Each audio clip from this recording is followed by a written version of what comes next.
SH-60K の行っている通常の任務は、海上自衛隊の艦艇に搭載し、潜水艦や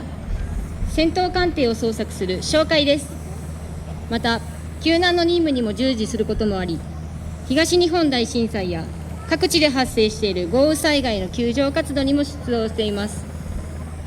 本日は小月航空基地を救難現場と想定して、私たちの行っている救難任務の一部をご覧いただきたいと思います。離陸まで今しばらくお待ちください。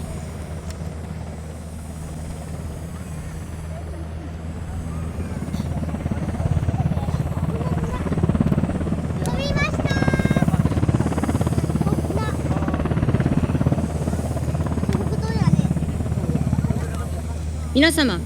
右前方をご覧ください。 SH-60K が捜索のため離陸しました。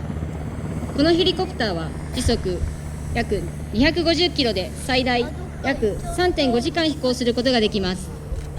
このヘリコプターの所属する第212教育航空隊の主な任務は、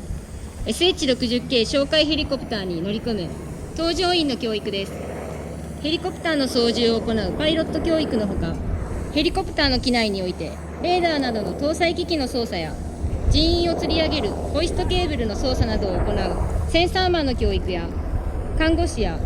救急救命士の資格を持っているメディックの教育を行っています。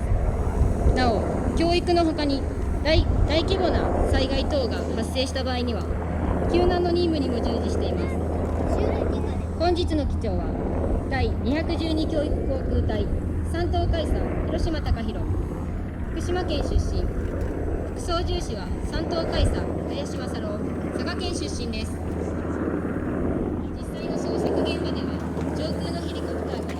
海上や山中に遭難している人を探すことはとても難しいことだということを理解していただけたら幸いです。皆さん、左前方をご覧ください。SH-60Kは遭難現場へ到着しました。皆さん、前方の機先をご覧ください。遭難者が赤色の木線灯を成功しました。